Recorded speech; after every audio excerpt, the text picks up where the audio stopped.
Moko kuom Jood bura ma pacho ka koro dwaro mondo piny owacho oket chenro mar somo e bo CBC mano mar junior secondary. Giwacho ni ne ok oket ikruok makare mar chwalo jopuonjre e skunde sekondar ma adundo ka skunde mathoth pod onge gige somo. Dwe achiel nyaka ne chenro mar sekondar ma adundo chakre. Ng'ikruok mathoth oseneno e lai mar somo mar CBC. Moko kuom Jood bura koro wuok oko mar dwaro mondo ochungi chenro no kalore ni skunde kaloe matek e temo tae. Jood bura ma Kibra Peter Orero oseyo chenro no kowacho ni skunde ahinya mayudore kuonde dak mongore onge gi ikruok makare. Private mano obedo approved to ng'enygi nosechako gero labs. To koro watemo matek mondo wawuog e sirkal. Komiwa pesa mag CDF, waburo timo matek mondo wager lab e skunde wa mag primary. Lakini sama wawueni, to skunde wa mag Kibra ka mag public poko ger labs e skunde go. Orero omedo ni skunde go ahinya mag piny owacho onge gik modhuro ma kit somo no dwaro.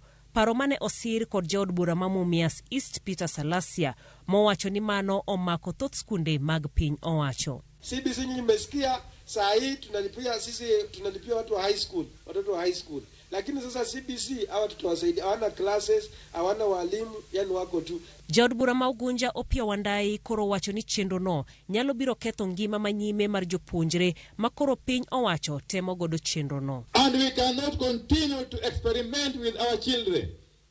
We cannot continue to use our children as guinea pigs. And therefore, the only logical thing that the state must do is to admit that this system has failed to take off.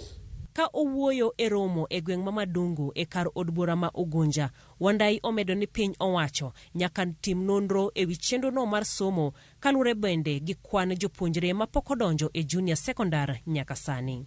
For the first time, we are seeing an admission that over 160,000 pupils have not been able to transit to junior secondary school and or Form 1. Jood bura ma Lugari Nabii na Bwea bende nomedo seyo piny owacho ahinya e deko chwalo omenda mar ndiko jopuonj mioro e skundego kanyakla kod pesa mar gero labs. Wameshindwa kuleta pesa tujenge madarasa.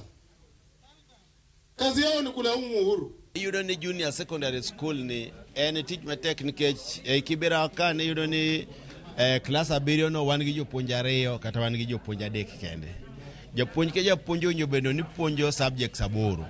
To jopuonj mano kel gin mag jo secondary manyalo mana puonjo subjects 2 kende. Migosi Orero mabende en jakanyo e committee mar somo e od bura mamalo dwaro mondo piny owacho odew ahinya skunde e kuonde dak ma jopiny nitiere koda yuto manyap.